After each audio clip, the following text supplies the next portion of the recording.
दोस्तों आज हम लोग जानेंगे संविधान का नीति निर्देशक तत्व क्या होता है।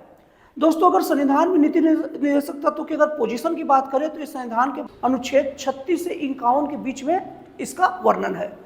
दोस्तों नीति निर्देशक तत्व संविधान का एक प्रमुख भाग है और इसको समझने के लिए एक छोटा सा कॉन्सेप्ट अगर आप समझ लेना तो पूरा नीति निर्देशक तत्व आपकी उंगलियों पर चलेगी।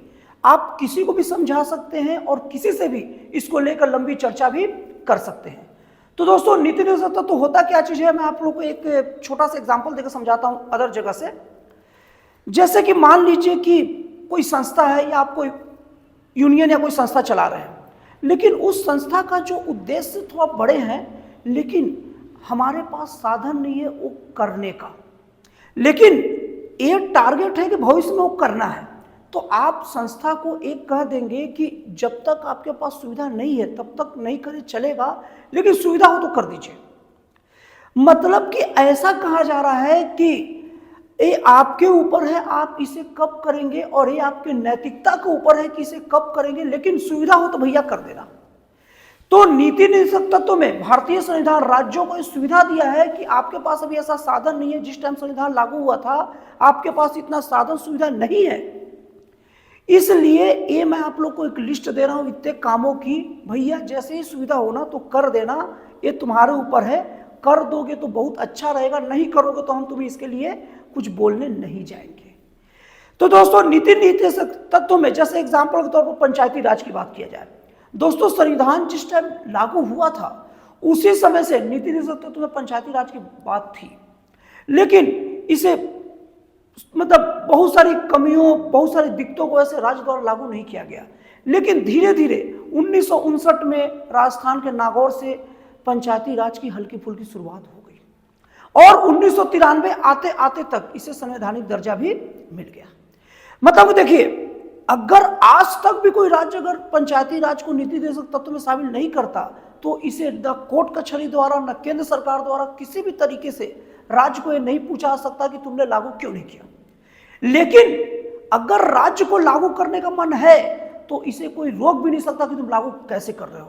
अब दोस्तों इस नीति निर्देशक तत्व के कारण आपका एक डाउट दूर होगा जो अक्सर सभी लोगों को रहता है। ये डाउट ये है कि जैसे बिहार राज्य में शराबबंदी है, उसके पड़ोसी उत्तर प्रदेश में नहीं है, मध्य प्रदेश में नहीं है, तो कुछ लोगों के दिमाग में आता है कि क्या सिस्टम है यार, कोई राज्य में शराबबंदी लागू होता है कोई राज्य में नहीं लागू होता है, कौन सा कानून है कौन सा सिस्टम है। दोस्तों इस कंफ्यूजन का दूर करने के लिए आपको नीति निर्देशक तत्व की जड़ों में घुसना पड़ेगा।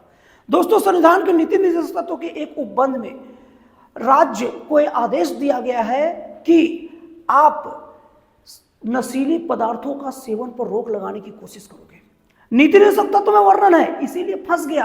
अब राज्य के ऊपर है कि इसे रोकेगा या नहीं रोकेगा, और बिहार राज्य ने उस नीति निर्देशक तत्व का उपयोग करते हुए शराबबंदी लागू कर दिया। अब इसीलिए कई लोग शराबबंदी के विरोध में गए, पता नहीं क्यों विरोध में गए। कई लोग इस शराबबंदी के विरोध में हाई कोर्ट गए, फिर सुप्रीम कोर्ट गए, लेकिन कुछ नहीं हुआ। सीधे सीधे वहां से बोला गया कि भैया राज्य के नीति निर्देशक तत्व में शामिल है, अगर राज्य सरकार इसे लागू ना करे तो हम इसे बोल नहीं सकते, और लागू कर ले तो हम इसे रोक नहीं सकते। लेकिन उत्तर प्रदेश मध्य प्रदेश इसको लागू नहीं कर रहा है, तो आप कोर्ट जाके उसे जबरदस्ती लागू भी नहीं करवा सकते और केंद्र सरकार प्रेसाइज करके भी इसे लागू नहीं कर सकता। अब दोस्तों गौ हत्या पर प्रतिबंध यही नीति निर्देशक तत्व के अंतर्गत है। उसमें साफ साफ लिखा हुआ है कि हम दुधारू पशुओं की हत्या का जो राज्य है दुधारू पशुओं की हत्या पर प्रतिबंध लगाएगा। लेकिन अगर राज्य प्रतिबंध नहीं लगा रहा है तो हम इसे प्रेसाइज नहीं कर सकते कि आप प्रतिबंध लगाओ, क्योंकि नीति निर्देशक तत्व में जाकर ये बात फंस गया है।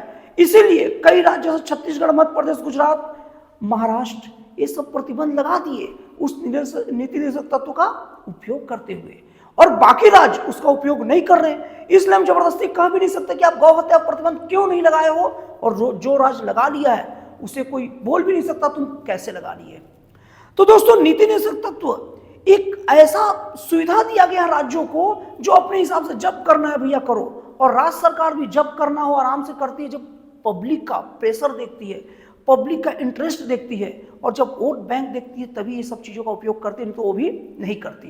दोस्तों भीमराव अंबेडकर नीति निर्देशक तत्व के बारे में बोले हैं कि नीति निर्देशक तत्व हमारे संविधान की विशेष और अनूठी एक विशेषता है। केटी शाह एकदम सटीक, केटी शाह एकदम सटीक बात बोले नीति निषेधक तत्व पर, इसको नोट कर लीजिए, ये सब एग्जामिनेशन पूछता है। केटी शाह ने कहा है कि नीति निषेधक तत्व एक ऐसा चेक है जो बैंक अपनी सुविधा अनुसार अदा करेगा। सही बात है, मतलब ऐसा चेक है कि जब बैंक को मन होगा तब अदा करेगा, तो बैंक को कुछ नहीं कर सकते। तो दोस्तों मुझे उम्मीद है कि संविधान का भाग 4 अनुच्छेद 56 से 51 के बीच में वर्णित नीति निषेधक तत्व के आप बेसिक को समझ गए होंगे। अब आप कहीं भी इसके बारे में लेकर बहस कीजिए, कहीं भी बात करिए, आप कभी वहां पर पीछे नहीं हट पाएंगे। तो दोस्तों ये नीति निषेधक तत्व का वर्णन कैसा लगा मुझे बताइएगा। तो दोस्तों फिर मिलते हैं अगले वीडियो में एक नए, एक जन कल्याणकारी और एक राष्ट्रवासी प्रेरित नए विचारों के साथ।